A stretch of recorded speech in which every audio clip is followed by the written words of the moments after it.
Welcome back to the channel, everybody. Continuing on with the catching up on all the backlog of projects. We're getting ready to get started on the restoration of the Champion Blower and Forge 20-inch Camelback drill press.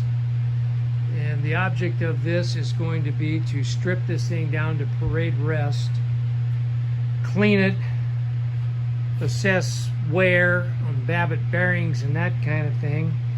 I've got a lot of parts washing to do and a lot of wire wheeling to do, and there's a lot of stuck parts. I've already started working on freeing up the chuck, and then I'm going to have to free up the table and drop it so I can ram the wedge in there and get the Morse tapered chuck out of there.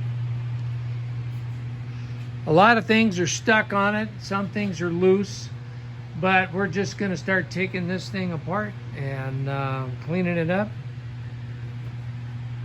See how far we can get with it. This is going to be a multi-part video series because something like this is going to take a while. So we'll probably intersperse other projects in between as we're working on this. But hey,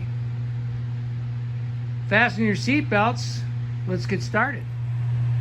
I have the chuck key off my modern jet drill press. I've got two chucks, one up to 1/2 inch, and then the other one 1/2 inch, and higher. And this is the chuck key for the larger chuck. It matches this one just fine. The chuck key for it is stuck in here. I'm going to try and free that. And I just got this chuck loosened up. It was stuck. Soaked it with a little liquid wrench. Not sponsored, just what I like to use. So we'll get this chuck key freed and then see if I can get this table loose or drop it enough so I can pop this chuck out of the spindle here, and we'll go from there.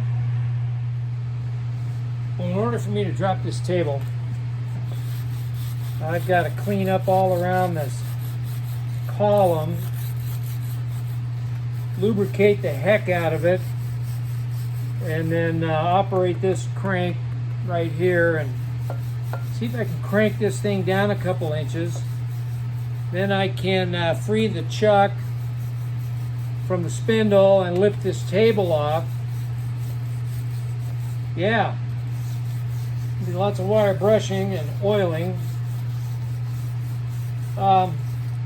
Nancy's been out here looking at this, and she knows me all too well that I'll strip and repaint, and she said, please don't repaint. Clean up the original paint job, get her to shine, and leave it alone. Preserve the existing patina, shine the machine surfaces, but just leave the paint alone. Let's see what it looks like once you get it apart and get it cleaned up. So I'm going to heed her advice and give that a try. I'm going to be really careful with this handle because it's already been busted and brazed. They did a beautiful job, but I've been soaking. Oh, that's coming right loose. Nice. When I first brought this home,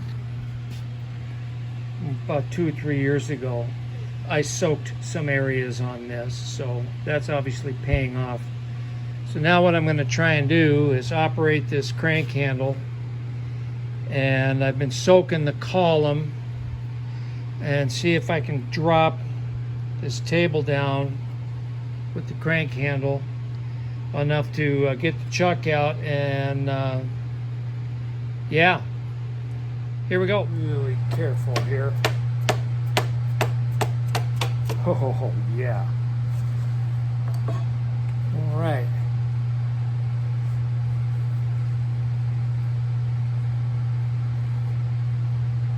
Yeah, I just have to work that back and forth and apply more oil. Let's see if I can get this thing to drop.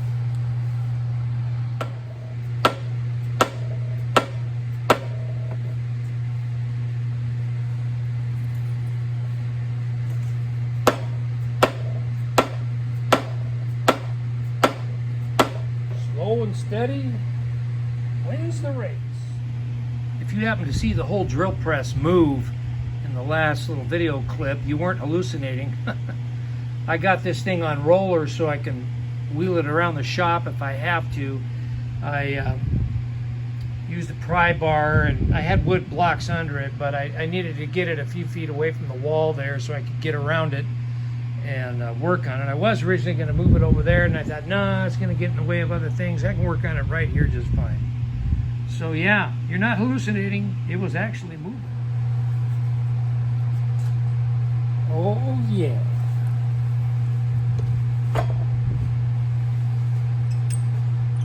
She's loose now.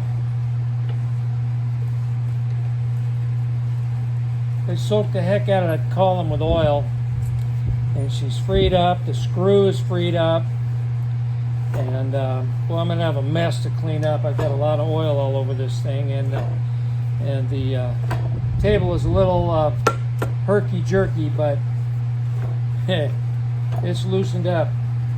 Never pass up the jug of oil on the shelf at a garage sale, because I'm telling you, you'll save so much money.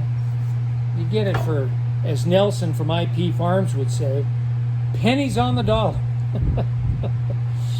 Because when you do stuff like this all the time, you're going to go through a heck of a lot of oil. For the next month or so, you're not going to see much of me appearing in the videos. Whoa, look at that. Came right out. That looks like a number 3 Morse taper. I can't read it. So what happens when you get old, get blind.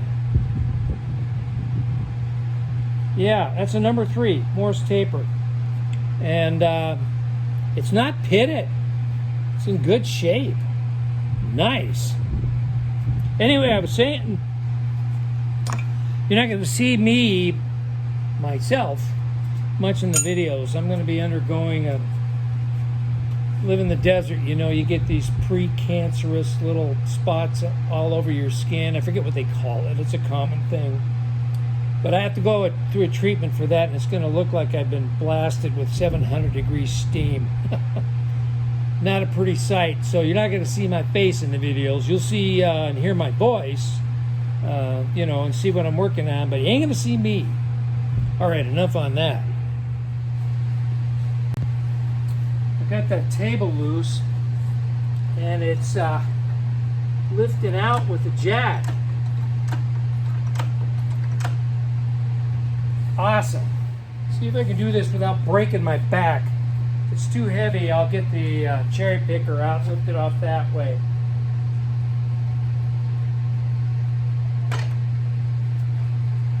Hey, success. All right. Well, I'm really pleased with the lack of corrosion and pitting. That just looks beautiful on this collar. It needs to be cleaned up, obviously. Same thing with the post on the table here. It's beautiful. Really looking good. I'm very pleased with that. So hey, we've made a really good start on the disassembly of this Camelback drill press. So I think this is a good place to stop. So I've got to clean all of this up here and then figure out the next plan of attack. I think it's probably going to be pulling that pulley shaft and pulleys off the top and starting to disassemble all of the spindle mechanism. Great.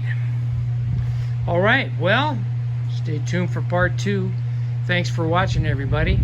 We'll talk to you soon.